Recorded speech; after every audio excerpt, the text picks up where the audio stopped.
Andra bangun lebih pagi dari biasanya. Pagi itu langit tampak murung, seolah ikut merasakan apa yang bergejolak dalam hatinya. Dari jendela kamar kecil mereka, sinar matahari terhalang awan kelabu. Ia menatapnya lama sebelum akhirnya menghela napas dan bersiap menyeduh kopi. Di meja makan kecil yang mulai kusam, Bella sudah duduk sambil mengetik di ponsel. Ekspresinya kesal, jemarinya menekan layar dengan nada tergesa. Andra tahu benar, itulah tanda bahwa istrinya sedang memikirkan banyak hal. Dan jarang ada yang bukan tentang masalah ekonomi.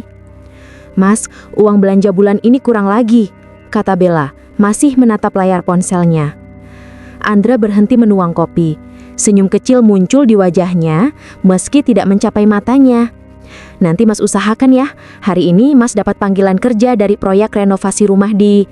"Pekerja serabutan lagi?" Bella memotong. Kali ini menatap Andra dengan tatapan yang menusuk.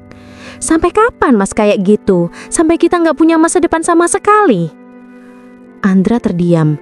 Bukan sekali ia mendengar kalimat itu, tapi setiap ucapan Bella tetap terasa seperti belati yang sama tajamnya, berkali-kali menembus tempat yang sama. "Mas tahu Bella capek," kata Andra pelan. "Mas bakal cari cara buat perbaiki keadaan. Mas cuma butuh waktu sedikit." "Waktu? Berapa lama? Setahun? 2 tahun? Kita udah berapa lama hidup kayak gini? Mas cuma janji mulu." Bella berdiri, mengambil tas kerjanya. Aroma parfumnya melintas tipis, tapi Andra tak bisa lagi merasakan kehangatan dari perempuan itu. Yang tersisa hanyalah jarak. "Aku pergi dulu, jangan telat jemput aku nanti sore. Aku benci pulang sendirian," katanya lalu berjalan cepat menuju pintu. "Bel," panggil Andra pelan. Bella tidak menoleh. Pintu tertutup dengan suara yang lebih keras dari seharusnya. Andra memejamkan mata sesaat, mencoba meredam rasa sesak di dadanya. Ia menatap meja makan with cangkir kopi yang kini tidak lagi hangat. Kehidupan sederhana yang dulu ia kira cukup, kini menjadi alasan istrinya memandangnya rendah. Namun Bella tidak tahu satu hal terbesar yang Andra sembunyikan sejak lama. Andra bukan hanya pekerja serabutan. Ia adalah pemilik perusahaan besar yang menjadi tumpuan ekonomi kota. Sebuah perusahaan yang tetap berjalan tanpa nama aslinya muncul di publik. Keputusan itu ia ambil jauh sebelum menikah karena ia ingin dicintai sebagai manusia biasa, bukan sebagai orang berharta. Namun belakangan, ia bertanya-tanya, apakah ia telah salah? Hari itu di kantor, Bella terlihat jauh lebih cerah dibandingkan di rumah. Ia memakai blus putih yang elegan, rok pensil hitam, dan riasan tipis yang mempertegas kecantikannya. Rekan-rekan kerjanya sudah terbiasa melihat perubahan drastis itu. Muram di rumah, bersinar di kantor. Teman dekatnya Rani mendekat sambil membawa segelas kopi. "Pagi Bel, kamu ceria banget hari ini. Ada yang spesial?" Bella tersenyum kecil, menyembunyikan sesuatu di balik matanya. "Enggak juga, cuma aku dapat kabar kalau perusahaan mitra dari kota mau datang hari ini. Katanya yang memimpin kunjungannya orang penting." "Oh, yang katanya dari perusahaan ternama itu, yang kerjasamanya bisa bikin kantor kita naik level?" Bella mengangguk. "Iya, dan katanya orangnya dewasa, berwibawa, sukses. Kita lihat aja nanti." Rani tertawa ringan. "Kamu ini udah punya suami masih aja komentar gitu." Bella melirik. "Sukses itu menarik, Ran. Kamu tahu sendiri hidupku gimana." Rani tahu, dan ia memilih diam. Siang harinya, kantor mulai sibuk bersiap menyambut tamu penting dari perusahaan mitra itu. Semua staf diberi arahan. Manajer mereka, Pak Surya, tampak riang karena kerjasama ini akan sangat menguntungkan. Tepat pukul 2 siang, rombongan perusahaan mitra datang. Dan dari semua tamu itu, ada satu laki-laki yang membuat Bella tertegun. Tubuh tinggi, rambut rapi, wajahnya tegas dengan senyum percaya diri. Cara ia berjalan menunjukkan wibawa, meski pakaiannya tidak berlebihan. "Selamat siang," katanya, memperkenalkan diri sambil menjabat tangan Pak Surya. "Saya Pandu." Bella membeku. Nama itu entah kenapa langsung menancap. Dan seakan nasib bermain, Pak Surya memperkenalkan staf administrasi. "Ini Bella, yang nanti akan membantu proses dokumen dan laporan." Pandu menatapnya. Matanya menilai cepat, teduh, namun ada sesuatu di dalamnya, ketertarikan instan. Bella membalas senyum itu, suatu senyum yang sudah lama tidak pernah ia berikan pada suaminya. Sejak pertemuan itu, setiap interaksi mereka mengalir mudah. Pandu sering melempar candaan kecil, dan Bella selalu menanggapinya dengan tawa lembut.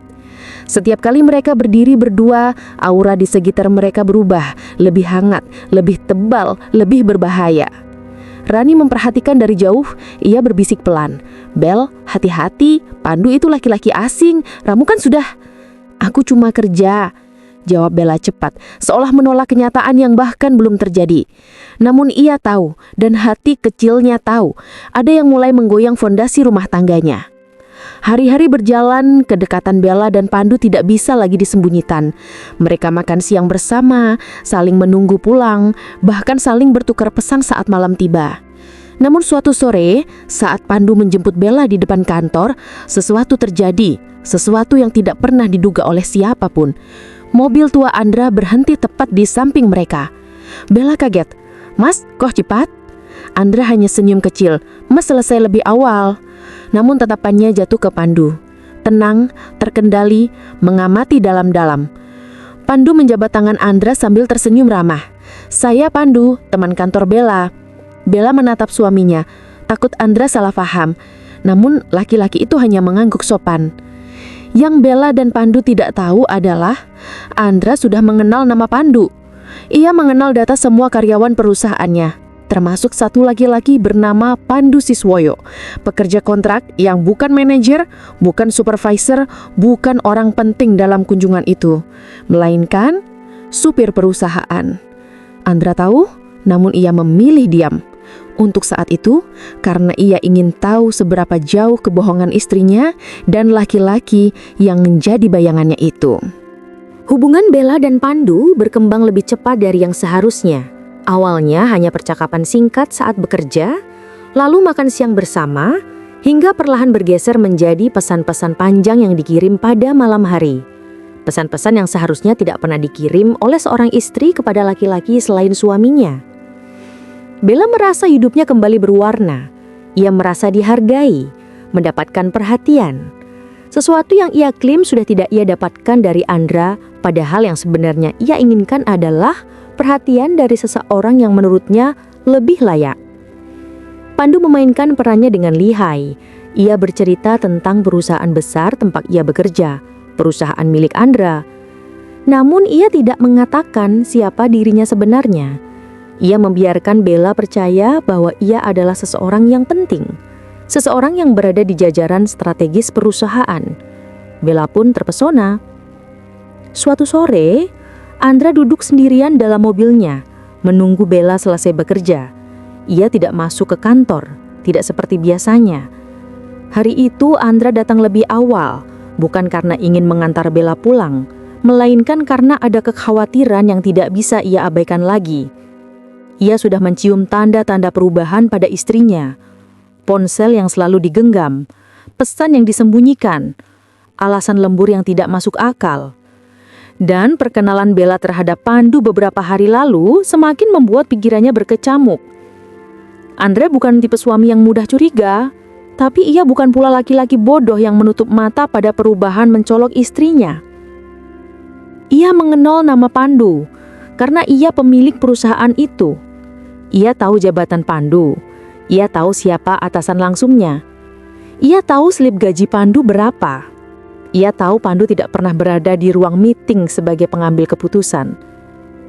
Tetapi Bella percaya apa yang diaku-akukan lelaki itu. Dan itu menyakitkan. Ia menarik napas dalam-dalam. Ia ingin menghadapi semuanya dengan kepala dingin. Belum saatnya kebenaran muncul. Belum. "Mas, kenapa datang cepat?"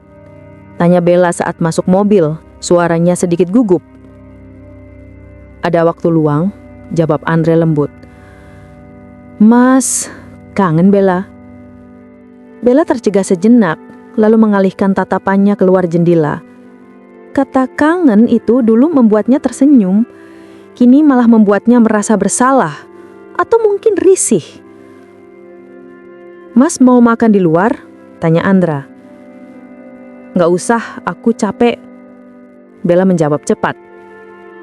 Hening mengalun. Andra memutarkan musik pelan, berusaha membuat suasana nyaman. Namun Bella terlihat gelisah. Ponselnya sering bergetar, dan ia dengan cepat membalikannya agar layar menghadap ke bawah. Andra melihat. Ia tidak berkomentar, tapi hatinya perih. Malam itu, saat Bella tertidur, Andra duduk sendirian dalam ruang tamu. Ia menatap layar ponselnya, mempertimbangkan langkah apa yang harus ia ambil. Ia bisa saja meminta penyelidikan pada tim internalnya. Ia bisa saja memanggil Pandu sebagai pemilik perusahaan dan mengakhiri semuanya dalam satu perintah. Namun ia tidak ingin bertindak gegabah. Ia ingin tahu sejauh mana kebohongan itu berjalan. Ia ingin melihat kebenaran dengan matanya sendiri sebelum ia membongkarnya di hadapan orang-orang yang perlu melihatnya. Dan terutama, ia ingin memberi kesempatan kecil, sekecil apapun, agar Bella berhenti sendiri. Namun kesempatan itu tidak datang. Beberapa hari kemudian, Bella meminta izin lembur. Katanya ada rapat mendadak dengan pihak perusahaan mitra. Andra hanya menganggukkan. Ia tahu rapat itu tidak pernah ada. Ia mengikuti dari jauh. Dengan mobilnya, ia menunggu di seberang jalan kantor Bella. Pukul 8 malam, Bella keluar gedung. Ia tidak sendirian. Pandu ada di sampingnya. Mereka tertawa, terlalu akrab. Pandu membukakan pintu mobilnya. Bella masuk tanpa keraguan. Andra mengepal tangan di setir. Rahangnya mengeras, sesak menghantam dadanya. Namun ia tetap diam, tetap mengikuti dari belakang. Mobil itu berhenti di sebuah kafe. Pandu turun duluan, lalu membuka pintu untuk Bella. Mereka duduk berseberangan, tertawa, berbicara dengan mata berbinar. Andra menatap dari jauh. Sembunyi dalam gelap. Itu bukan lagi sekadar curiga. Itu kenyataan. Bella mengkhianatinya. Perlahan pandangan Andra menunduk. Bukan karena ia tidak kuat melihatnya, tapi karena ia sedang menahan diri agar tidak langsung masuk dan menghajar Pandu di tempat. Namun ia bukan laki-laki yang lepas kendali. Ia menunggu, ia menyaksikan, ia menyimpan semuanya untuk waktunya nanti. "Aku seneng banget kerja bareng kamu," ucap Bella kepada Pandu sambil memainkan sedotan minumannya. "Aku juga," jawab Pandu dengan senyum penuh arti. "Maksudnya, kamu cantik, matang, elegan, dan jujur aja suamimu gak pantas buat kamu." Bella tertawa pelan. "Kadang aku juga mikir gitu." Mata Andra membara di kejauhan. Pandu melanjutkan, "Kamu layak sama laki-laki yang bisa bikin hidup kamu nyaman, yang punya posisi, yang bisa bawa kamu naik, bukan ngerem kamu." Bella menatap meja sejenak, lalu ia mengangguk pelan. "Selama ini aku cuma capek dan Mas Andra itu baik, tapi ya gitu, cuma pekerja serabutan. Aku juga butuh hidup yang pasti." Pandu senang puas. Ia berhasil. "Kamu percayakan aku bisa kasih lebih dari itu?" Bella tersenyum manis. "Aku percaya." Dua tangan mereka saling menyentuh di atas meja. Andre memejamkan mata. Air mata laki-laki bukan air mata lemah. Itu air mata paling kuat yang jatuh tanpa suara sambil menahan amukan dunia di dadanya. Minggu kemudian, hubungan Bella dan Pandu semakin liar. Mereka tidak lagi takut atau menyembunyikan kedekatan. Bahkan Bella mulai membawa nama Pandu di hadapan Andra. "Mas, tadi Pandu cerita, katanya perusahaan tempat dia bekerja bakal buka cabang baru. Mas tahu nggak? Mas harus belajar dari dia. Andra hanya tersenyum tipis. Oh ya Mas, lain kali kalau ketemu Pandu, jangan norak ya. Dia itu orang penting. Mas jangan bikin malu aku. Ucapan itu menghantam keras, tepat ke jantung Andra. Namun ia tetap diam. Karena ia tahu, waktu pembalasan tidak boleh terburu-buru. Kebenaran harus dibuka dengan cara yang membuat semuanya tidak bisa dibantah. Dan hari itu, hari perhitungan, sudah semakin dekat. Mereka tidak lagi hanya bertemu diam-diam. Pandu sesekali menjemput Bella di kantor. Terkadang pura-pura sebagai rekan kerja dari perusahaan mitra yang penting. Perilakunya sangat meyakinkan bagi orang awam, kecuali bagi Andra yang mengetahui posisi sebenarnya dari lelaki itu. Namun Bella, buta oleh janji manis lelaki lain, tidak lagi peduli pada suaminya. Karena itu ketika perusahaan tempat Bella bekerja mengadakan presentasi bisnis besar dengan perusahaan milik Andra, Bella bersikap sangat berbeda. Ia berdandan lebih cantik dari biasanya, memakai pakaian paling rapi yang ia punya. Bahkan ia sempat menatap kaca sambil tersenyum kecil, seolah-olah hari itu adalah hari yang menentukan masa depannya. "Mas, aku berangkat duluan," katanya sambil menyemprotkan parfum. "Hari ini ada presentasi penting, Pandu juga datang." Andra hanya menatapnya dari sofa. "Kamu terlihat cantik." Bella terdiam sejenak, tapi ia langsung menghindari tatapan suaminya. "Iya, aku cuma mau tampil profesional." "Profesional untuk siapa?" tanya Andra tenang. Bella menggigit bibir. Ia tidak menjawab dan pergi begitu saja. Hari itu gedung kantor Bella dipenuhi tamu undangan. Semua orang tampak sibuk menyambut delegasi perusahaan besar milik Andra. Banner besar dengan logo perusahaan itu terpampang di lobi. Semua staf menganggap kunjungan itu sangat prestisius. Bella berjalan dengan penuh percaya diri, berdiri di bagian registrasi tamu bersama beberapa staf lain. Ia menunggu sosok Pandu datang dengan rombongan yang ia bayangkan sebagai jajaran penting perusahaan. Dan Pandu benar datang dengan memakai setelan serba hitam, pinjaman dari rekan kerja. Pandu melangkah dengan dada tegak seolah benar-benar seseorang yang memiliki jabatan besar. Ia tersenyum angkuh ketika melihat Bella. Bella berseri-seri. "Pandu," serunya pelan. "Cantik banget hari ini," balas Pandu sambil menatapnya dari ujung kepala sampai kaki. Beberapa rekan Bella saling pandang. Mereka sudah lama curiga, tapi tidak ada bukti konkret. Bella menyambut Pandu seperti menyambut orang terpandang.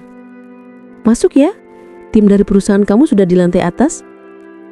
Pandu mengangguk, lalu berjalan menuju lift. Bella menatapnya dengan bangga. Bangga memiliki laki-laki berhasil seperti Pandu memperhatikannya. Ia tidak tahu kebanggaan itu akan runtuh seketika. Sementara itu Andra juga tiba di gedung itu. Tidak dengan mobil tuanya, melainkan dengan mobil hitam perusahaan yang jarang ia gunakan. Sopir pribadinya membukakan pintu, mengenakan seragam rapi. Andra turun perlahan. Setelan kerjanya gagah, elegan, jauh dari kesan pekerja serabutan. Di belakangnya, beberapa staf perusahaan miliknya ikut turun, menunggu instruksi untuk mulai acara. Tetapi Andra mengangkat tangan. "Saya masuk sendiri dulu, kalian menyusul setelah dipanggil." Ia melangkah masuk gedung dengan penuh wibawa. Orang-orang menunduk hormat. Tapi Andra tidak terlalu mempedulikan mereka. Ada tujuan lain yang lebih penting hari itu. Ketika ia berjalan menuju lobi, ia melihat Bella. Bella terpaku. Mata istrinya membesar, mulutnya sedikit terbuka melihat penampilan Andra. "Mas," bisik Bella, suaranya hampir tak keluar. Andra hanya tersenyum kecil. "Kamu terlihat cantik hari ini," Katanya lembut, sama seperti yang ia katakan pagi tadi. Tapi kali ini kata itu menusuk Bella secara berbeda. Karena ia sadar, penampilan Andra hari ini bukanlah penampilan lelaki serabutan. "Kenapa mas? Pakaiannya, mobilnya?" Bella gelagapan. Namun sebelum Bella sempat bertanya lebih jauh, suara manajer kantor Bella, Pak Surya, terdengar dari belakang. "Selamat datang Pak Andra. Terima kasih sudah meluangkan waktu datang secara pribadi." Bella membeku. Pandu yang baru keluar dari lift juga terpaku di tempat. Semua rekan Bella terperangkah. Pak Surya melanjutkan, "Mohon maaf Pak, kami tidak menyangka Anda datang bersama beberapa staf Anda. Kami siap menunggu instruksi untuk mulai presentasi perusahaan Bapak." Bella menatap Andra dengan wajah pucat, seolah darahnya menguap dari tubuhnya. "Andra?" Suaranya pecah. Namun pertanyaannya hanya dijawab Andra dengan senyum tenang. Senyum yang justru membuat Bella semakin takut. Pandu melangkah mendekat. Wajahnya memucat. Pak Andra?" Andra menatapnya. Tatapan yang tidak mengancam, namun justru membuat Pandu gemetar. "Pandu," sapa Andra tenang. "Kamu datang sebagai bagian dari tim perusahaan saya?" Pandu tidak mampu menjawab. Kata-katanya tercekat. Andra melirik ke arah Bella yang kini terlihat seperti seseorang yang baru saja kehilangan pijakan di dunia ini. "Bella," ucap Andra lembut, "sebelum kamu kenalkan Pandu padaku sebagai laki-laki hebat, kamu tahu tidak dia bekerja sebagai apa?" Bella menggeleng lambat, tangannya gemetar. "Dia bilang dia staf penting. Dia bilang ikut rapat besar." Andra tersenyum tipis dan lalu menatap Pandu yang menunduk dalam. "Pandu adalah sopir perusahaan saya." Hening menyelimuti seluruh lobi. Beberapa staf hampir tersedak nafasnya sendiri. Rani memegang dada menahan keterkejutan. Pak Surya pun terdiam, tak menyangka drama sebesar ini terjadi. Bella menatap Andi dengan wajah melebar tak percaya. "Sopir? Kamu?" Pandu mencoba berbohong. "Bel, aku cuma cukup." Suara Anda rendah namun tegas.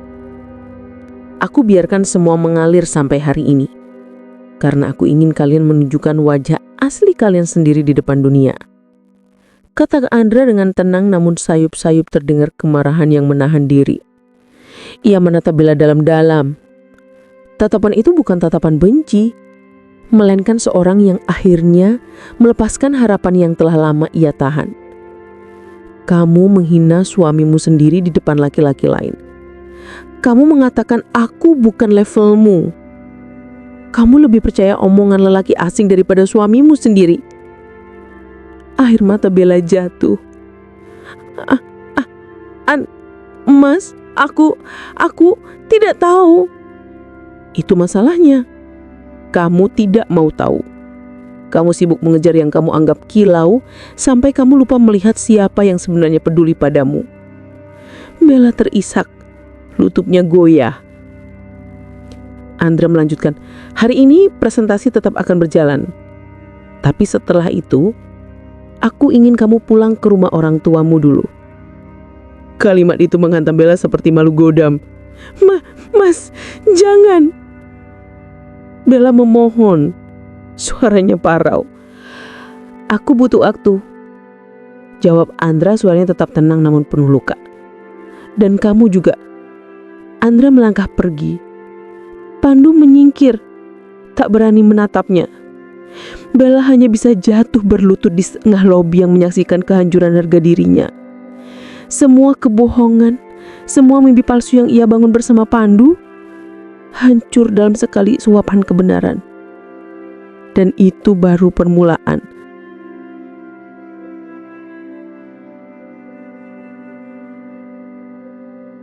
Hari-hari setelah kejadian di kantor itu menjadi masa paling sunyi dalam hidup Bella. Ia kembali ke rumah orang tuanya dengan membawa satu koper dan wajah penuh air mata. Ibunya terkejut, ayahnya marah, tapi Bella tidak mampu menjelaskan banyak. Ia hanya bisa menangis setiap malam. mengingat tatapan Andra yang begitu tenang namun mematikan. Andra tidak mengusirnya dengan amarah. Justru ketenangan itu yang membuat Bella merasa lebih dihukum. Karena yang paling menyakitkan bukanlah bentakan, bukan kemarahan, melainkan ketika orang yang kau sakiti memilih diam karena sudah terlalu hancur untuk berjuang lagi. Pandu tidak lebih baik nasibnya. Setelah kejadian di lobi, tim HR perusahaan memanggilnya untuk investigasi. Bukan karena ia berselingkuh. Itu bukan urusan perusahaan. Tapi karena ia menggunakan nama baik perusahaan untuk keuntungan pribadi, membohongi klien, dan berpura-pura memiliki jabatan yang bukan miliknya. Itu adalah pelanggaran berat. Pandu berdiri di ruang HR dengan wajah pucat seperti kertas. "Maaf Bu, saya tidak ada cuma Pandu," potong petugas HR.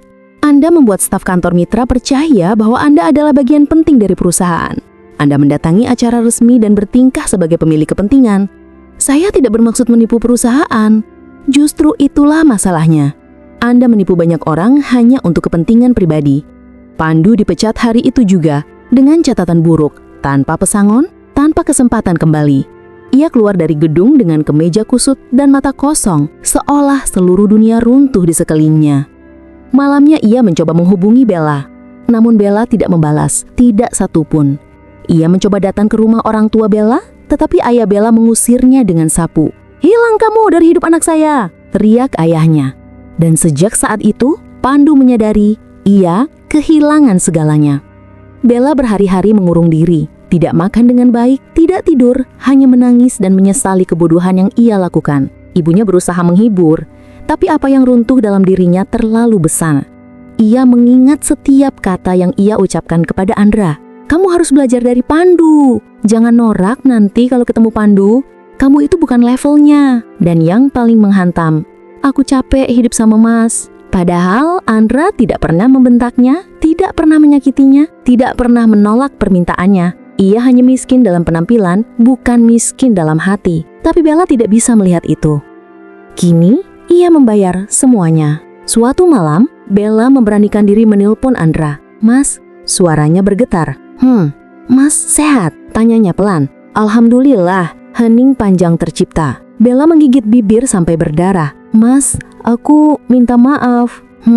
Mas, aku salah lah. Aku nggak lihat Mas. Aku bodoh. Tolong Mas. Bella pengen ketemu. Bella kangen." Lama tidak ada jawaban. Ketika suara Andra terdengar, lembut namun tegas, Bella langsung menangis. "Bella, aku nggak marah, tapi aku terluka. Dan luka itu butuh waktu untuk sembuh. Mas, aku sayang sama Mas, tapi kamu memilih orang lain. Mas, aku salah pilih." Andra menghela nafas. Cinta yang diuji dengan keadaan, Bel.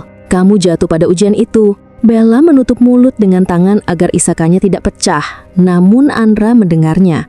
"Aku gak benci kamu," lanjut Andra. "Tapi kita butuh waktu. Kamu butuh waktu untuk memperbaiki dirimu. Aku juga butuh waktu untuk menata hatiku." "Mas, aku cuma ingin kembali."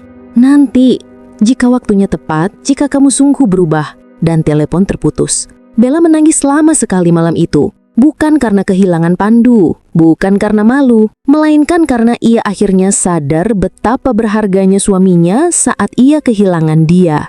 Di sisi lain, Andra menjalani hidup dengan tenang. Ia kembali bekerja seperti biasa, menjalankan perusahaannya dengan profesional. Namun setiap kali ia masuk rumah kecil yang dulu ia tempati bersama Bella, ada kekosongan yang mencubit dadanya. Ia merindukan wanita itu. Namun ia juga ingat bagaimana Bella merendahkannya. Ia ingin memperbaiki, tapi tidak ingin tergesa-gesa. Luka yang dalam tidak bisa disembuhkan dalam satu hari. Suatu sore, Rani, teman Bella, menghubungi Andra. "Mas, aku cuma mau bilang Bella itu benar-benar hancur, Mas." Andra mengangguk meski Rani tidak melihatnya. "Aku tahu, tapi Mas, Bella sungguh menyesal. Dia nggak keluar rumah berhari-hari. Dia bahkan mundur dari pekerjaannya." Andra terkejut. "Mundur? Iya, karena semua orang ngomongin dia. Dia nggak kuat. Dia malu banget, Mas." Andra termenung lama. Ia tahu Bella harus menanggung akibatnya, tapi ia tidak ingin Bella hancur. Setelah menutup telepon, Andra duduk diam. Suasana rumah sunyi sekali. Terlalu sunyi. Perlahan ia menyadari satu hal. Ia masih mencintai Bella. Terluka, tapi cinta itu masih ada. Dan cinta kadang bukan tentang ego, tapi tentang kesediaan untuk memperbaiki. 2 bulan berlalu, Bella kini lebih kurus, wajahnya pucat. Namun ia memutuskan untuk menemui Andra langsung. Ia berdiri di depan rumah yang dulu mereka tinggali. Tangan gemetar saat mengetuk pintu. Pintu terbuka. Andra berdiri di sana. Wajahnya lebih tegas dari sebelumnya, tapi matanya tetap lembut. "Mas," bisik Bella. "Andra," koreksi Andra pelan. "Untuk sekarang, cukup panggil namaku." Bella menunduk. Ia menangis sebelum bisa mengucapkan apapun. "Aku kehilangan pekerjaan, Mas. Aku malu sama semua orang. Aku salah menilai Mas. Aku salah besar." Andra tidak menyentuhnya, tidak memeluknya. Ia hanya membiarkan Bella menangis sampai suaranya habis. Kemudian ia berkata, "Bella, kalau kamu mau berubah, kalau kamu mau memperbaiki semuanya, aku mau mencoba lagi, tapi pelan-pelan." Bella mengangguk cepat. "Iya Mas, aku mau, aku janji. Tapi kita akan mulai dari nol." Bella terisak-isak. "Aku rela Mas, aku cuma ingin memperbaiki diri, memperbaiki kita." Andra akhirnya tersenyum kecil. "Kalau begitu, ayo buktikan." Bella menangis. Kali ini bukan karena hancur, tapi karena mendapatkan kesempatan kedua, kesempatan yang tidak dimiliki Pandu. Sementara itu, Pandu bekerja serabutan sebagai kurir motor. Tidak ada yang mempercayainya lagi, tidak ada yang mau memberi rekomendasi. Hidupnya kacau. Ia berusaha menghubungi Bella beberapa kali, namun pesan-pesannya tidak pernah dibalas. Ia kehilangan pekerjaan, kehilangan reputasi, kehilangan seseorang yang ia pikir bisa ia manfaatkan. Dan ia hanya bisa menyesali kebodohannya pada diri sendiri, bahwa ia pernah merasa layak untuk menghancurkan rumah tangga orang lain. Bella dan Andra perlahan memperbaiki hubungan mereka. Tidak sempurna, tidak cepat, tetapi nyata. Bella belajar menghargai, belajar memahami, belajar mencintai tanpa syarat. Andra pun belajar memaafkan, bukan melupakan, tapi memaafkan dengan sadar. Karena kadang karma bukan hanya tentang kehancuran, tetapi tentang bagaimana seseorang bangkit setelah dihancurkan. Dan bagi Bella, karmanya sangat jelas. Ia harus memulai dari titik terendah untuk kembali menemukan arti cinta yang sesungguhnya. Bersama Andra, dengan hati baru, dengan penyesalan yang menjadi pelajaran.